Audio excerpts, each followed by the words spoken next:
Sabemos que los procesos políticos, los procesos históricos son complejos, multicausales, difíciles de reducir a una sola idea, un solo momento, una sola persona. Pero hay un punto de quiebre. Si se quiere en términos narrativos, porque es cierto que venía sucediendo cosas desde antes que prepararon el terreno para que eso aconteciera, que no salió de un repollo. Pero la noche de la elección del año 2016 en Estados Unidos, cuando las pantallas de los televisores empiezan a mostrar que Donald Trump gana en Florida, que Donald Trump gana en Michigan, que Donald Trump gana en Pensilvania, y queda claro que para sorpresa de muchos, de casi todos, iba a ser el próximo presidente de Estados Unidos y no Hillary Clinton. Es el momento en el cual, tomándonos una licencia, insisto, porque los procesos históricos son complejos y por supuesto que no se explican por momentos puntuales, pero es el momento en el cual voy a usar una figura muy común en esta época en la ficción, se abre la línea de tiempo en la que estamos viviendo ahora. Si esto fuera una distopía esa noche, yo me acuerdo, estaba en Nueva York cubriendo esas elecciones a pocas cuadras del búnker de Trump, a pocas cuadras del búnker de Hillary Clinton, y salí del bar donde habíamos armado una especie de redacción, varios periodistas argentinos, colegas que habían viajado o que ya vivían allí y estábamos todos juntos cubriendo esa noche. Y paso por el Madison Square Garden y paso después por el Times Square, una calle en la que hay quilombo 24/7, es la que salen las películas con los carteles, los teatros, Broadway y demás, y de repente había silencio. No estaba vacía, había mucha gente parada en la calle, en la vereda, mirando en las pantallas gigantes que reproducían los resultados, en vez de publicidades de marcas de ropa o de películas, pero todos absolutamente en silencio porque no podían creer lo que estaba pasando.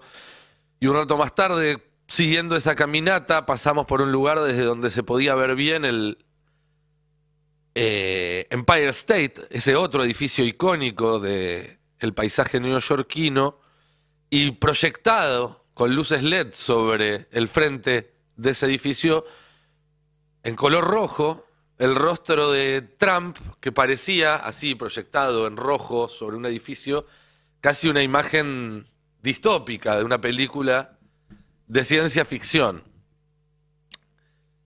E insisto, si hay que encontrar un punto donde diverge el mundo que nos imaginábamos con el mundo que realmente venimos teniendo, esa noche es un buen momento para empezar esa narración.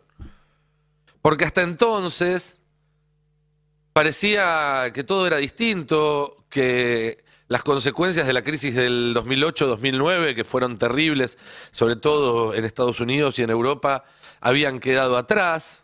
Obama mostraba en sus actos, en sus discursos, los números que señalaban cómo se habían recuperado todos los empleos perdidos, cómo era un mal recuerdo, pero lo que en los Excel era un mal recuerdo, en la vida de las personas también era un mal recuerdo, un recuerdo tan malo que los marcó y les hizo cambiar su forma de ver un montón de cosas.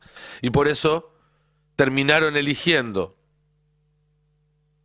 a Donald Trump, quizás el peor candidato posible,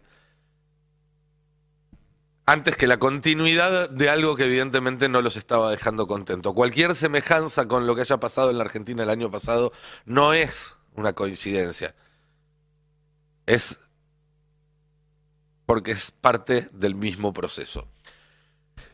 ¿Y a qué viene esto? Bueno, no por nada, el año 2016, ese año en el cual entramos en esta línea de tiempo que estamos viviendo ahora, El diccionario de Oxford, que es una de las grandes autoridades de la lengua inglesa, y que todos los años elige la palabra del año porque incorpora nuevas palabras a su vocabulario y elige cuál es la más importante, eligió la palabra posverdad, porque fue protagonista por primera vez de esa campaña. Y es interesante porque la definición que da ese diccionario de la palabra posverdad habla de las circunstancias en las cuales los hechos objetivos influyen menos en la formación de la opinión pública que las referencias a emociones y a creencias personales. Y esto es importante. Muchos pueden pensar que posverdad es simplemente una forma elegante de decir mentira. Y no, es mucho más que eso. Es la destrucción de un marco de referencia común, de un acuerdo entre todos de qué es la realidad, básicamente. Y por eso, dentro de este proceso de posverdad, que no empezó en el 2016, pero sí tomó un protagonismo único y hasta el día de hoy lo sigue teniendo, no se trata solamente de noticias falsas, que son quizás su fenómeno más evidente todos los días, sino también de ciencias falsas, como el terraplanismo, los antivacunas, y también de una historia falsa, de una reescritura de la historia, que insisto de nuevo, no es un fenómeno novedoso. Todos los procesos políticos que se tornaron hegemónicos lo hicieron reescribiendo la historia que los llevó hasta ahí, y una vez que llegaron, continuaron con ese trabajo de adaptar la escritura de la historia a su cosmovisión, a sus intereses. Pero en el caso de la posverdad ya se trata de, diría incluso, una reescritura más radical, más extrema. Esta semana tuvimos acá en la Argentina la posibilidad de ver en vivo y en directo ese proceso de falsa historia, de reescritura de la historia en función de los intereses políticos de un grupo que pretende construir una hegemonía. Y fue toda esta seguidilla de declaraciones que empezaron por el presidente, siguieron por varios ministros y por otras figuras importantes, los medios de comunicación, dirigentes políticos, sobre la idea de que Fernando de la Rúa cayó por un golpe de Estado. Cayó por un golpe de Estado, dijo Milei, perpetrado por el radicalismo y el peronismo, por Duhalde y por Alfonsín, y por Clarín, dijo, los medios tradicionales. Es falso, es absolutamente falso, y eso quizás alguien que hoy tiene 20 años, 25 años puede creerlo, pero quien lo diga desde otro lugar y con otra edad está incurriendo en deshonestidad intelectual. Como algunos periodistas que vimos esta semana salir a decir que había sido un golpe de Estado, pero los invito a revisar el archivo en YouTube a ver qué decían en sus programas en vivo el 19 de diciembre a la noche, donde no solamente aplaudieron la renuncia de Domingo Cavallo, que está bárbaro, sino que pedían que lo metieran en cana sin juicio previo, y le pedían a De la Rúa que se fuera. Decían, bueno, si quiere el país, el presidente tiene que irse. Si hubiera habido un golpe de Estado, ellos son cómplices, los mismos que ahora denuncian el golpe de Estado. Pero no lo hubo. Había un presidente que se mandó todas las cagadas habidas y por haber, que dio las peleas equivocadas, que perdió a la mitad de su coalición al cabo del primer año de su gobierno, que volvió a darle todo el poder al ministro de Economía que nos había metido en el lío que se suponía que tenía que sacarnos, que votó una ley de déficit cero muy parecida a la que quiere implementar ahora este gobierno, que perdió el apoyo de su propio partido político en el Parlamento, que perdió el apoyo de una oposición que hasta pocos meses antes le votaba hasta la ley de déficit cero, y que finalmente terminó confiscando los ahorros de los argentinos y saliendo a matarlos cuando ellos protestaron. Terminó cayendo porque evidentemente no estuvo a la altura de las circunstancias, pero no me importa volver a discutir el gobierno de la Rúa a esta altura del partido, sino pensar por qué Javier Milei, Santiago Caputo, que es quien está detrás de todo esto, y el dispositivo de propaganda del gobierno, en los medios, en las redes, etcétera, quieren hacer este revisionismo y plantear esta falsa historia que dice que De la Rúa fue víctima de un golpe de Estado. Ahora, a partir de acá, solo se puede especular, porque uno no está en la cabeza de Milei ni en la de Santiago Caputo. Qué calor debe hacer en la cabeza de Milei, ¿no? Igual abajo de todo ese... pero uno puede pensar que si hacen esta reescritura de la historia para decir que lo de la Rúa fue un golpe de Estado, es en primer lugar para limpiarle el rostro a los protagonistas de aquel proceso y que son protagonistas también de este, como la propia Patricia Bullrich o Federico Sturzenegger. O que es, quizás, para ponerle el mote de golpistas y seguir construyendo esta idea de que la oposición actual es golpista, de que si el peronismo y el radicalismo le dieron un golpe de la Rúa, también pueden darle un golpe a él, que está viniendo a completar esa tarea. Esto de reivindicar de la Rúa no me la vi venir también, tengo que decirles, ¿eh? Me sorprendió. Hasta Menem era hasta esperable. Isabel Perón ya fue como, wow, pero de la Rúa, en serio, bueno. Y es parcialmente posible también que tenga que ver con eso. Pero creo que tiene que ver más con otra cuestión. Está muy en boga citar a este italiano da Empoli. Giovanni da Empoli, no es Giovanni, es, bueno, Gianluca, Gianpaolo, una cosa así. Nombre de Tano. Que escribió El Mago del Kremlin, la novela que es la favorita de Caputo, porque se siente reflejado en ese personaje, que era el consejero en batalla cultural de Vladimir Putin. Giuliano, gracias, Giuliano da Empoli. Novela que yo la leí, es muy entretenida, es para llevársela a la playa. Ahora, basar toda tu personalidad en eso es un poquito, bueno, habla bastante de cuánto leíste en tu vida. Pero que escribió otro libro donde aquellas cuestiones que aplica la ficción en la novela las explica como ensayo. Se llama Los Ingenieros del Caos. Insisto, ya seguramente lo escucharon a Paña hablar de esto, lo escucharon a Tenenbaum hablar de esto. Estuvo la semana pasada dando conferencias acá en la Argentina. No quiero aburrirlos, pero básicamente lo que explica es cómo la metodología que le sirvió a la derecha para ganar poder en estos años fue justamente generar caos, generar confusión.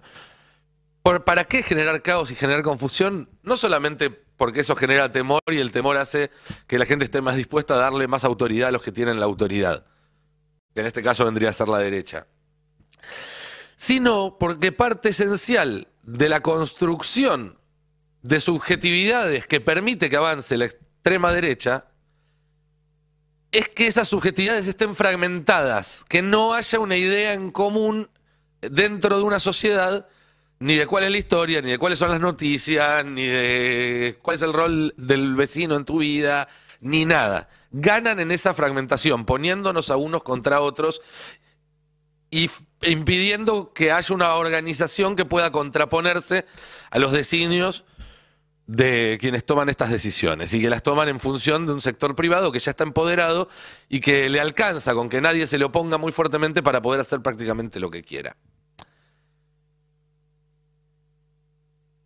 Y en ese proceso, si empezamos a confundir qué es democracia y qué no, qué es un golpe de Estado y qué no, bueno, se van debilitando las barreras que impiden los retrocesos democráticos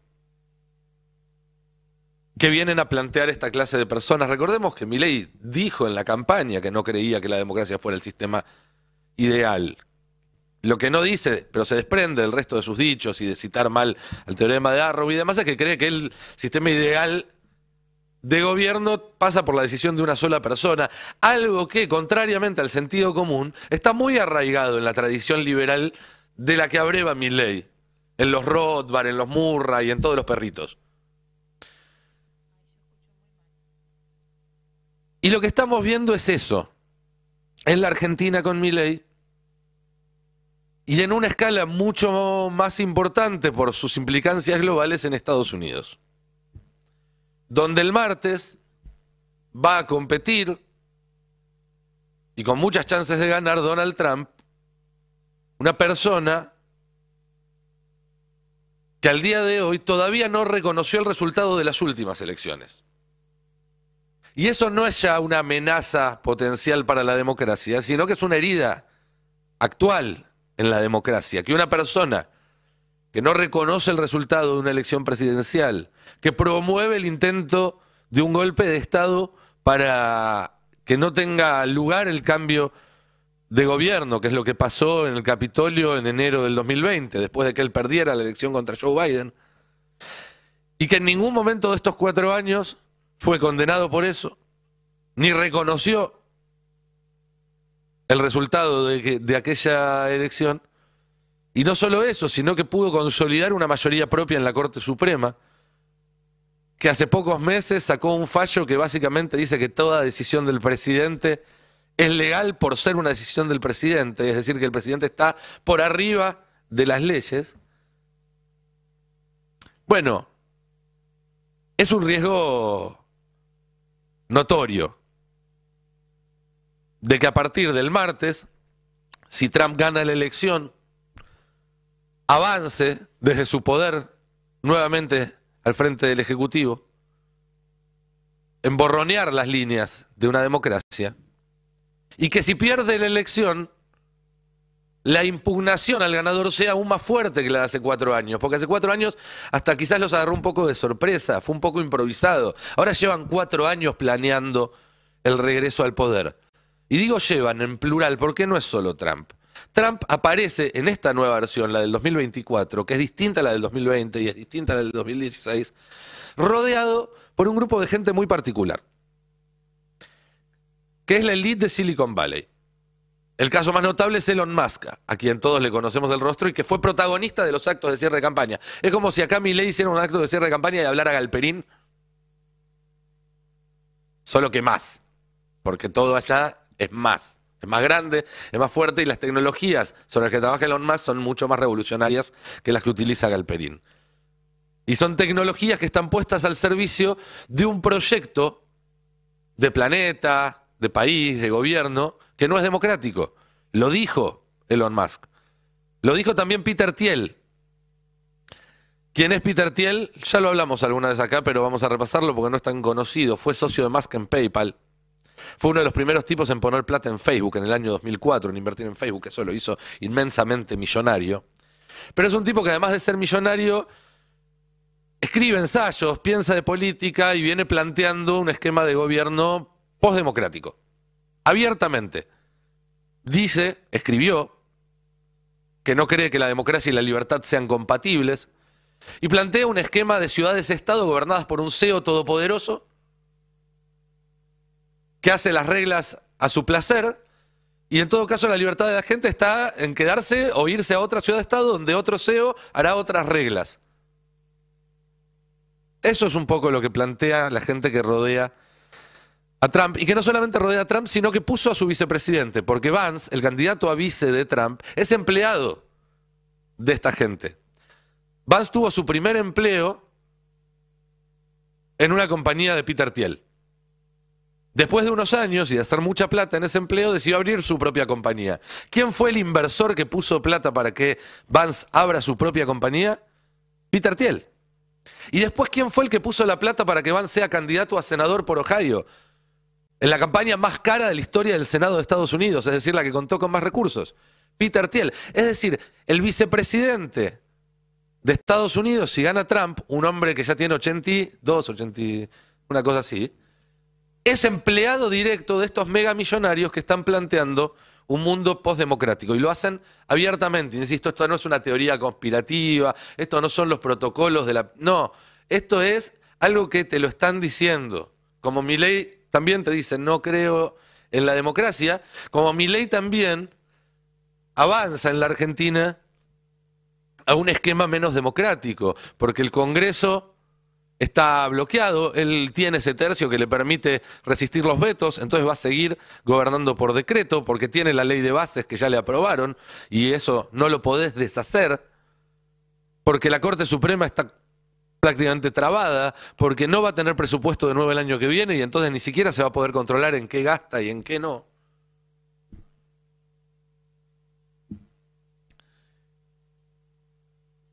Y hay algo que hay que entender, y con esto voy a ir terminando, porque en un rato además vamos a comunicarnos con Estados Unidos para conocer desde ahí cómo está la situación en la previa de la elección. Durante los últimos años, esto empezó yo calculo a finales de la primera década de este siglo, y se profundizó obviamente después de ese 2016 que fue un quiebre, se escribieron muchos libros desde la academia y desde la divulgación sobre el peligro de que las democracias dejen lugar al autoritarismo. Primero poniendo un ojo en casos internacionales, Orbán en Hungría, Chávez en Venezuela, Erdogan en Turquía, siempre desde una mirada muy Estados Unidos céntrica, ¿no es cierto? Algunos con una mirada más progresista, otros con una mirada más neoconservadora, pero describían un proceso en el cual gobiernos que habían llegado a través de las elecciones y con herramientas democráticas, utilizaban esas mismas herramientas democráticas para ir horadando la democracia y dando lugar a regímenes con mayor o menor grado de autoritarismo. Insisto, son diagnósticos que se hacían desde Estados Unidos, con los cuales en algunos casos uno coincide más, otros en otros, metían en la misma bolsa procesos que no tenían nada que ver. Pero describían, es cierto, un modus operandi bastante claro de cómo en esta época ya no hacía falta un golpe de Estado con tanques para que un régimen democrático pasara a ser otra cosa. Y la conclusión en la que coinciden todos estos estudiosos, están los libros históricos de Ziblatt y Levitsky, están los de Adam Pressowski, incluso el último Nobel de Economía, Acemoglu con Harrison, también se meten en este tema. Y coinciden que en estos procesos graduales de pérdida de la democracia, cuando se vuelven ostentosos, cuando se vuelve evidente que el sistema ya perdió esas capacidades de autocontrol y autorregulación que son centrales para un proceso democrático, ya es demasiado tarde para dar marcha atrás. Ya significa que ese gobierno tiene las herramientas necesarias para profundizar el proceso autocrático. Esos libros que fueron escritos como una bajada de línea, de forma descriptiva, tratando de entender procesos que estaban sucediendo en distintos lugares del mundo o propagandizar contra esos procesos, dependiendo del caso, han sido tomados por esta nueva generación de dirigentes de ultraderecha, por los Trump, por los Milley, como un manual de instrucciones que están siguiendo paso por paso. Y cuando sea demasiado evidente, si es que ya no lo es, va a ser demasiado tarde, si es que ya no lo es. Con lo cual resulta urgente empezar a llamar por su nombre a los problemas que tenemos y que van más allá de la coyuntura. Porque lo que está en discusión es probablemente cuál va a ser la forma de las instituciones que van a acompañarnos el resto de nuestras vidas y las vidas de nuestros hijos y de nuestros nietos por las próximas décadas. Y si no se frena a tiempo, cuando esto sea evidente, ya va a ser demasiado tarde.